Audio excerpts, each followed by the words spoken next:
Hey hi welcome back to my YouTube channel Kavigowda YouTube channel. ಇವತ್ತು ನಮ್ಮ ಮನೆ ದೇವರ ವಾರ, ಹಾಗಾಗಿ ನಮ್ಮಮ್ಮ ಬೆಳಗ್ಗೆ ಪೂಜೆ ಮಾಡ್ತಾ ಇದ್ದಾರೆ. ಅದಾದಮೇಲೆ ನಾನು ನಮ್ಮಮ್ಮ ರೆಡಿಯಾಗಿ ನಮ್ಮ ಅಕ್ಕ ಮನೆಗೆ ಹೋಗೋಣ ಅಂತೇಳಿ ಹೊರಟ್ವಿ. ಅಲ್ಲಿ ಸ್ವಲ್ಪ ಕೆಲಸ ಇತ್ತು. ಏನಂತ ಅಂದರೆ ಜ್ಯುವೆಲರಿ ಶಾಪ್ಗೆ ಹೋಗಬೇಕಿತ್ತು. ಏನಾದ್ರು ಚಿಕ್ಕದಾಗಿ ಪರ್ಚೇಸ್ ಮಾಡೋಣ ಅಂತ ಅಂದ್ಕೊಂಡಿದ್ವಿ ನಮ್ಮ ಅಕ್ಕಗೆ. ಸೊ ಹಾಗಾಗಿ ಹೊರಟ್ವಿ. ನಮ್ಮ ಅಕ್ಕ ಮನೆಗೆ ಹೋಗೋಷ್ಟರಲ್ಲಿಲ್ಲ ಅಂದ್ರೆ 1 ಅವರ್ ಆಗುತ್ತೆ. ಸೊ ರೀಚ್ ಆದ್ವಿ. ಹಾಗೆ ನಮ್ಮಮ್ಮ ಬಸ್ಸಲ್ಲಿ ನೋಡಿ ನಾನು ನೀನಿಬ್ಬರೇ ಇದ್ದೀವಿ ಅಂತ ಹೇಳಿ ಅಂತ ಇದ್ರು. ಹಾಗೆ ಮಾತಾಡಿಕೊಂಡು ಬರೋಷ್ಟರಲ್ಲಿ ನಮ್ಮ ಸ್ಟಾಪು ಬಂತು. ಸೊ ನಡ್ಕೊಂಡಾಗಿ ನಮ್ಮ ಅಕ್ಕ ಮನೆಗೆ ಹೊರಡ್ತಾ ಇದ್ವಿ. ಆನ್ ದ ವೇ ನಮ್ಮ ಅಕ್ಕಂಗೆ ಫ್ರೂಟ್ಸ್ನ ತಗೊಂಡು ಹೊರಟ್ವಿ. ಅಷ್ಟರಲ್ಲಿ ನಮ್ಮ ಅಕ್ಕನೂ ಹೊರಗಡೆ ಹೋಗಿದ್ರು, ಅಲ್ಲಿಂದ ಬಂದರು. ಇನ್ನೇನು ನಾವು ಹೊರಡಬೇಕು ಅನ್ನೋ ಅಷ್ಟರಲ್ಲಿ ಫುಲ್ ಜೋರು ಮಳೆ ಬರ್ತಿತ್ತು. ಎಷ್ಟು ಜೋರು ಮಳೆ ಅಂತಂದರೆ ಆಟ ಆಡ್ಬೋದು ನೀರಲ್ಲಿ, ಅಷ್ಟು ಜೋರು ಮಳೆ ಬರ್ತಾಯಿತ್ತು. ಹಾಗೆ ನಮ್ಮ ಅಕ್ಕ ಇಲ್ಲಿ ಮಳೆ ಬರ್ತಿದೆ ಅಂತ ಹೇಳಿ ಕಾಫಿ ಮಾಡ್ತಾಯಿದ್ರು. ನಾವು ಕಾಫಿ ಕುಡಿದು ಮತ್ತೆ ಫ್ರೆಶ್ ಅಪ್ ಆಗೋ ಅಷ್ಟರಲ್ಲಿ ಮಳೆನೂ ನಿಲ್ತು. ಜ್ಯುವೆಲರಿ ಶಾಪ್ಗೆ ಹೊರಟ್ವಿ. ನಮ್ಮ ಅಕ್ಕ ಮನೆಯಿಂದ ವಾಕಬಲ್ ಡಿಸ್ಟೆನ್ಸ್ ಅಷ್ಟೇ ಇರೋದು. ಸೊ ಹಾಗಾಗಿ ನಡ್ಕೊಂಡು ನಾನು ನಮ್ಮಮ್ಮ ನಮ್ಮ ಅಕ್ಕ ನಮ್ಮ 3 ಜನನು ಹೊರಟ್ವಿ. ಜ್ಯುವೆಲರಿ ಶಾಪ್ಗೆ ಬಂದ್ವಿ. ನಮ್ಮ ಅಕ್ಕ ಇಲ್ಲಿ ಮೂಗ್ಬಟ್ಟನ್ನ ನೋಡ್ತಾ ಇದ್ರು.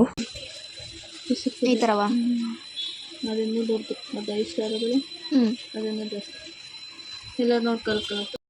ನಮ್ಮ ಅಕ್ಕಗೆ ಮೂಗ್ಬಟ್ ಡಿಸೈನ್ ಯಾವುದು ಇಷ್ಟ ಆಗಲಿಲ್ಲ, ಹಾಗಾಗಿ ಅವರು ಮೂಗ್ಬಟ್ಟನ್ನ ತಗೊಳ್ಳಿಲ್ಲ.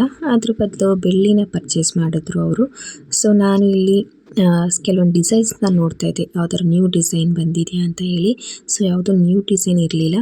ಸೊ ನಮ್ಮ ಅಕ್ಕ ಬೆಳ್ಳಿನ ತಗೊಂಡ್ರು. ಸೊ ಅದಕ್ಕೆ ತಗೊಂಡು ನಾವು ನೆಕ್ಸ್ಟ್ ಮನೆಗೆ ಬಂದ್ವಿ. ಸೊ ಇವತ್ತು ಸ್ಪೆಷಲಾಗಿ ಏನಾದರೂ ಅಡುಗೆ ಮಾಡೋಣ ಅಂತ ಹೇಳಿ ಮಾಡ್ತಾ ಇದ್ದೀವಿ. ನಾವು ಬರೋ ಅಷ್ಟರಲ್ಲಿ ನಮ್ಮಪ್ಪ ಮಟನ್ ಹಾಕಿ ಕೈಮಾನ ತಗೊಬಂದಿದ್ರು.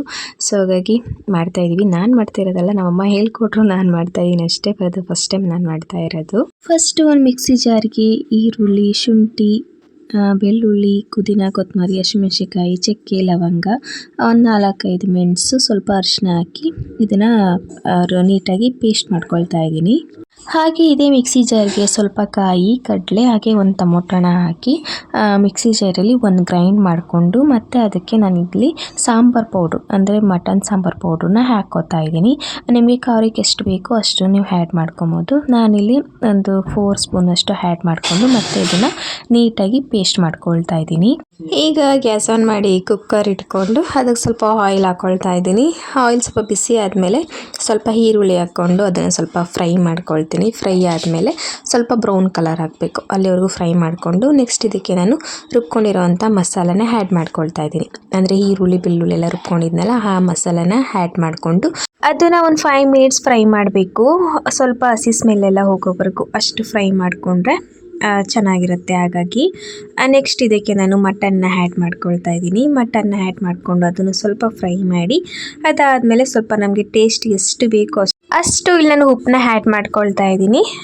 ಉಪ್ಪನ್ನ ಆ್ಯಡ್ ಮಾಡ್ಕೊಂಡಾದ್ಮೇಲೆ ಒಂದು 5 ನಿಮಿಷ ಹಾಗೆಯೇ ಕುಕ್ ಮಾಡ್ಕೊಬೇಕು. ಅದಾದಮೇಲೆ ಅದಕ್ಕೆ ನಾವು ರುಬ್ಕೊಂಡಿರೋಂಥ ಮಸಾಲ, ಕಾಯಿ, ಕಡಲೆ, ಟೊಮೊಟೊ ಹಾಕಿ ರುಬ್ಕೊಂಡಿರ್ತೀವಲ್ಲ, ಆ ಮಸಾಲಾನ ಆ್ಯಡ್ ಮಾಡ್ತಾ ಇದ್ದೀನಿ. ಆ್ಯಡ್ ಮಾಡಾದಮೇಲೆ ಇದಕ್ಕೆ ಮಸಾಲೆ ರೆಡಿ ಮಾಡ್ಕೊಂಡಿರೋದನ್ನ ನಾನು ಇದಕ್ಕೆ ಆ್ಯಡ್ ಮಾಡ್ತಾ ಇದ್ದೀನಿ. ಕಾಯಿ, ಕಡಲೆ, ಟೊಮೊಟೊ ಹಾಕಿ ಮಸಾಲೆ ರೆಡಿ ಮಾಡಿದ್ವಲ್ಲ, ಅದನ್ನು ನಾನು ಇವಾಗ ಆ್ಯಡ್ ಮಾಡ್ತಾ ಇದ್ದೀನಿ. ಅದು ಆ್ಯಡ್ ಮಾಡಾದಮೇಲೆ ನಮಗೆ ಸಾಂಬಾರು ಕನ್ಸಿಸ್ಟೆನ್ಸಿ ಎಷ್ಟು ಬೇಕೋ ಅಷ್ಟು ನೀರು ಹಾಕಿ 2 ವಿಷಲ್ ಮಾಡಿಕೊಂಡ್ರೆ ಸಾಂಬಾರು ರೆಡಿ ಆಗುತ್ತೆ. ಇದು 2 ವಿಷಲ್ ಆಗೋಷ್ಟರಲ್ಲಿ ನಾನಿಲ್ಲಿ ಕೈಮಗು ರೆಡಿ ಮಾಡ್ಕೊಳ್ತಾ ಇದ್ದೀನಿ. ಫಸ್ಟು ನಾನಿಲ್ಲಿ ಹುರ್ಗಡ್ಲೆನ ತೊಗೊಂಡು ಈ ಥರ ಪುಡಿ ಮಾಡ್ಕೊಳ್ತಾ ಇದ್ದೀನಿ. ನೆಕ್ಸ್ಟು ಕೈಮಾಗೆ ಗ್ರೀನ್ ಪೇಸ್ಟ್ 2 ಸ್ಪೂನು, ಹಾಗೆ ಮಸಾಲೆ 2 ಸ್ಪೂನು, ಹಾಗೆ ನಾವು ರೆಡಿ ಮಾಡ್ಕೊಂಡಿರೋಂಥ ಹುರ್ಗಡ್ಲೆ ಪೌಡರು, ಸ್ವಲ್ಪ ಈರುಳ್ಳಿ, ಕೊತ್ತಂಬರಿ ಸೊಪ್ಪು, ಇಷ್ಟನ್ನು ಹಾಕ್ಕೊಂಡು ನೀಟಾಗಿ ಮಿಕ್ಸ್ ಮಾಡಿ ಇದನ್ನು ರೌಂಡ್ ಶೇಪಲ್ಲಿ ಉಂಡೆಗಳನ್ನಾಗಿ ಮಾಡ್ಕೊಬೇಕು. ಮಾಡ್ಕೊಂಡಾದ್ಮೇಲೆ ಅಷ್ಟರಲ್ಲಿ 2 ವಿಷಲ್ಲು ಆಗಿತ್ತು ಸಾಂಬಾರು. ಮತ್ತೆ ಸಾಂಬಾರನ್ನ ಲೋ ಫ್ಲೇಮಲ್ಲಿ ಇಟ್ಕೊಂಡು ನಾವು ರೆಡಿ ಮಾಡ್ಕೊಂಡಿರೋಂಥ ಕೈಮಾ ಉಂಡೆಗಳನ್ನ ಒಂದೊಂದೇ ಹಾಕ್ಕೊಬೇಕು. ಅದಾದಮೇಲೆ ಒಂದು 15 ಮಿನಿಟ್ಸ್ ಕುಕ್ ಮಾಡಿದ್ರೆ ನಮ್ಮ ಕೈಮಾ ಸಾಂಬಾರು ರೆಡಿ ಆಗುತ್ತೆ. ನಿಜವಾಗ್ಲೂ ತುಂಬ ಚೆನ್ನಾಗಿ ಬಂದಿತ್ತು ಸಾಂಬಾರು. ನಮ್ಮನೇಲಿ ನಮ್ಮಮ್ಮ, ನಮ್ಮಪ್ಪ ಎಲ್ಲರೂ ತುಂಬ ಚೆನ್ನಾಗಿದೆ ಅಂತ ಹೇಳಿದ್ರು. ಸೊ ನೀವು ಟ್ರೈ ಮಾಡಿ ಅಂತ ಹೇಳ್ತಾ ನೆಕ್ಸ್ಟ್ ವಿಡಿಯೋದಲ್ಲಿ ಸಿಗ್ತೀನಿ. ಹಾಗೆ ನನ್ನ ಈ ವಿಡಿಯೋ ನಿಮ್ಗೆ ಇಷ್ಟ ಆಗಿದ್ರೆ ಲೈಕ್ ಮಾಡಿ ಆ್ಯಂಡ್ ಸಬ್ಸ್ಕ್ರೈಬ್ ಮಾಡ್ಕೊಳ್ಳಿ ನನ್ನ ಚಾನಲ್ನ ಅಂತ ಹೇಳ್ತಾ ನೆಕ್ಸ್ಟ್ ವಿಡಿಯೋದಲ್ಲಿ ಸಿಗ್ತೀನಿ. ಅಲ್ಲಿವರೆಗೂ ಟೇಕ್ ಕೇರ್, ಬಾಯ್.